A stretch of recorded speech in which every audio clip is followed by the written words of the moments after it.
Seperti misalnya di industri rokok, boleh kan? Rokok katanya nggak apa-apa ya rokok. Itu kan mereka bilang orang Indonesia harus berhenti merokok. Dibuatlah kebijakan menaikkan tarif ke level yang tinggi sekali. Tapi pada kenyataannya ya pada ngerokok aja yang terjadi adalah barang-barang gelap yang masuk. Setelah rokok kan kita apa yang ribut-ribut? Pakaian kan? Oh, pakaian gini gini gini, tapi kita diem aja. Saya pernah cerita tuh ikut mode apa fashion show, datang ke fashion show busana muslim bagus-bagus. Wah, ini bagus-bagus. Tapi saya tanya ke di sebelah saya ada yang bisik. Pak, 99% dikuasai Cina. Ah, yang benar. Iya.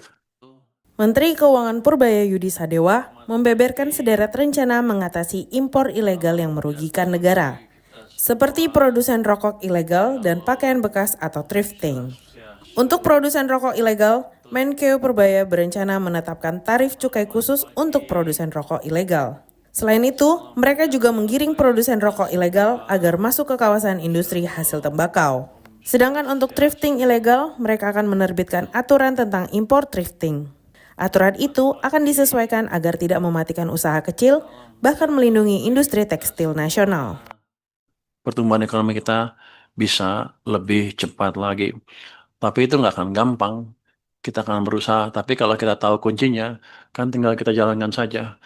Saya minta dukungan DPD dalam hal ini untuk mendukung kami, Kementerian Keuangan dan pemerintah untuk memastikan tiga pilar ini bisa berjalan dengan baik. Kira-kira ya. Jadi kita mau semua mesin jalan, pemerintah jalan, swasta jalan.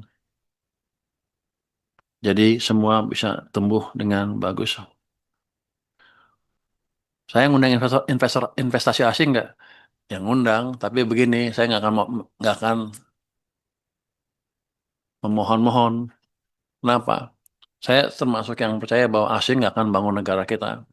Mereka masuk ke sini hanya untuk memanfaatkan kue pertumbuhan ekonomi. Jadi kalau mau ngundang investor asing ke sini, ya kita ciptakan kuenya itu. Mereka pasti masuk untuk saya manfaatkan untuk mendorong ekonomi kita ke pertumbuhan yang lebih cepat lagi. Pasti akan saya cari yang ada spillover teknologinya. Kalau tukang jahit baju aja nggak usah diundang ke sini, udah banyak di sini. Yang kita punya nggak usah dibuka, tapi yang kita nggak punya kita buka. Itu strategi kita ke depan ya. Ya.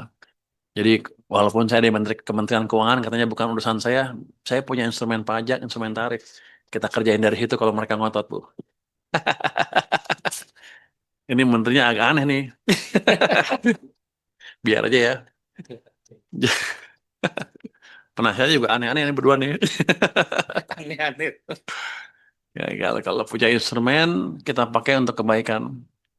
Tapi kalau salah, tolong dikoreksi. Kita perbaiki bersama. 8 agenda fokus prioritas. Pertama, kita ketahanan pangan. Kedua, ketahanan energi. Makanan bergizi gratis. Pendidikan bermutu. Kesehatan berkualitas. Pembangunan desa, koperasi, dan UMKM. Pertahanan semesta. Akselerasi investasi dan perdagangan.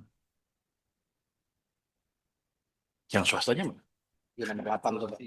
Nanti di 8, yang walaupun ini satu titik, tapi ini akan besar sekali. Kenapa saya menghidupkan itu? 10% ekonomi kita dikontribusikan oleh pemerintah. 90% swasta. Jadi saya berusaha mati-matian pun, kalau swastanya mati, cuma 10% yang jalan. Makanya saya yang 10% ini untuk menghidupkan yang 90% dengan menciptakan kondisi berbisnis yang baik. Sehingga pemain domestik bagus, pemain nanti asing juga ikut masuk. Seperti misalnya di industri rokok, boleh kan? Rokok katanya nggak apa-apa ya rokok. Itu kan mereka bilang orang Indonesia harus berhenti merokok. Dibuatlah kebijakan menaikkan tarif ke level yang tinggi sekali. Jadi pada kenyataannya ya pada ngerokok aja yang terjadi adalah barang-barang gelap yang masuk. Jadi saya bilang dari Cina, dari Vietnam, loh kalau gitu kebijakannya ngapain?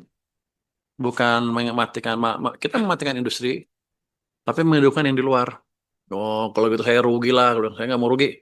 Ya udah, kita rapikan pasarnya, kita tutup barang-barang kita dari pasar kita dari barang-barang ilegal, untuk yang produsen dalam negeri yang ilegal kita ajak masuk ke sistem yang lebih legal ke kawasan industri apa KIHP hasil tembakau KIHT dengan tarif yang tertentu ya Pak. Sedang kita buat dan kita galakkan.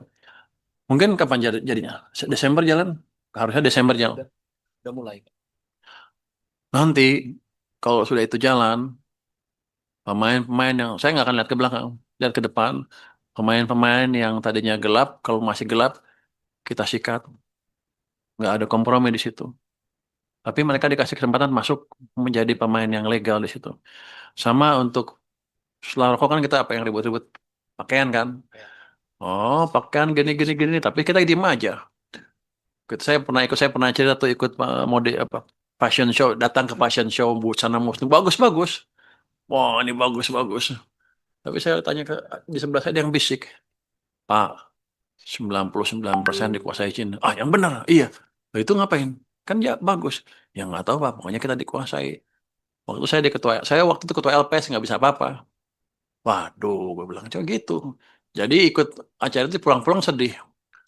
Bukannya bangga jadi sedih. Padahal kita jago. Jadi sekarang rupanya banyak barang-barang yang ilegal yang balpres itu semua. Kita akan tutup. Nanti pakaian-pakaian yang itu juga yang ilegal kita tutup semua. Saya minta teman saya, staf saya di Bea Cukai untuk bergerak lebih eh, keras lagi ke depan supaya industri domestik dan tekstil domestik bisa hidup. Ada saya baca tuh, saya juga monitor TikTok Bu, untuk ngelihat apa sih respon masyarakat. Rupanya banyak juga pedagang itu yang hidup dari situ ya, pedagang apa, thrifting, marah-marah sama saya, katanya, oh ini salah, harus kasih harga, gitu-gitu. Cuman gini, itu mereka mencari keuntungan jangka pendek aja. Dia untung, tapi industri mati. Kalau saya berubah aja jadi barang-barang dalam negeri aja dengan peraturan yang pas ya, dia bisa dagang itu nanti pelan-pelan, industri hidup dan nanti lapangan kerja lebih hidup. Dia juga mungkin bisa usaha yang lain dengan ada yang beli.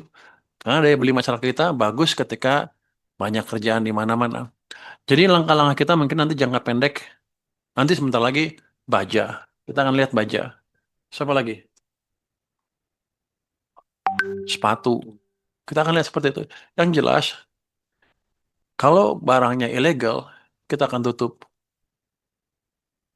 Orang kan bilang, sepatu kan bisa dipakai bagus, murah lagi buat rakyat. Iya, tapi merusak industri kita secara keseluruhan negara kita kan. Saya bilang tadi, 90% domestic demand. Kalau kita buka semua untuk barang-barang produksi asing tadi yang ilegal, ya pasar kita dikuasai asing. Apa kita mau begitu? Nanti kita komplain lagi, kerja nggak ada kerjaan, nggak ada ini, nggak ada itu. Tapi ketika ditutup, sebagian pemain yang diuntungkan ribut. Saya sih gampang jawabnya. Gimana kalau ada yang protes? Ya udah, saya lihat siapa yang paling keras protesnya, itu saya tangkap duluan. Karena berarti dia dalang di belakangnya. Ini udah banyak yang komentar-komentar kan. Nah, mereka harus hati-hati. Saya lihat satu-satu, nanti saya perintahkan orang bea cukai saya untuk memeriksa mereka satu-satu. Jadi jangan terlalu ribut. Kecuali saya punya bisnis pesaingnya, berarti saya punya punya apa urusan sendiri untuk keuntungan saya. Ini kan enggak kebijakannya untuk kebijakan nasional. Kalau tekstil kita mau hidup, kalau industri apa baju itu apa sih? Baju, Baju tekstil, tekstil udah. Baju apa? garment. Garment kita mau hidup, kita harus kuat buat domestic base yang kuat. Nanti kalau mereka makin kuat, daya saing mereka pasti makin bagus kan. Baru kita buka nyerang ke luar negeri, kira-kira begitu. Untuk jadi banyak ngomong nih, karena banyak pengerti TikTok Bu, Mbak. Postur APBN 2026 ekspansif dan terukur dengan defisit 2,68% PDB. Belanja negara sebesar 3.842,7 triliun, pendapatan negara 3.153,6 triliun. Defisit terkendali di 2,68% dari PDB. Jadi walaupun orang banyak ribut, saya jaga di sana, pembiayaan kita prudent, inovatif, dan sustainable. Dengan standar apapun di dunia, kita masih dinilai pasti dengan menjalankan kebijakan fiskal yang berkesinambungan. Jadi APBN desain fleksibel agar adaptif dan responsif, meredam guncangan sambil kita optimalkan seluruh mesin ekonomi yang ada dan seluruh